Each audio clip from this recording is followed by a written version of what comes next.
वो पागल हो गई। मैं दुबई चला गया और 2 साल काम करने के बाद शादी करने के लिए पाकिस्तान वापस आया।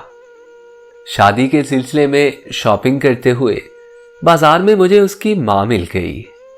तो उन्होंने मुझे बताया कि बेटा, मेरी बेटी तुमसे बहुत मोहब्बत करती थी। मेरे शौहर और बेटों ने उसे बहुत मारा था, मगर उसने नहीं मानी। बस वो हर वक्त तुम्हारा ही नाम लेती रहती थी।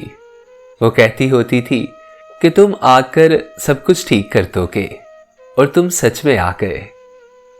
मगर उस दिन वो अपने बाप के सामने हार गई बेटा, क्योंकि वो अपने बाप की खुदकुशी नहीं देख सकती थी।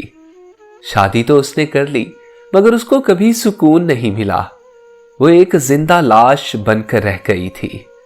किसी से कोई बात नहीं करती थी, ना ही हंसती थी और ना ही रोती थी।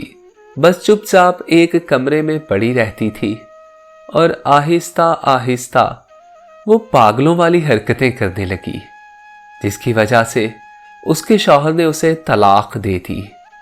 हमने उसका बहुत इलाज करवाया, मगर बेटा दिन ब दिन उसकी हालत मजीद खराब होती गई, यहां तक कि हमें उसे बांध कर रखना पड़ता था। सब उससे डरते और उसे पागल पागल कहते थे। और एक दिन वो घर से भाग गई। हमने उसे बहुत ढूंढा, लेकिन वो कहीं नहीं मिली।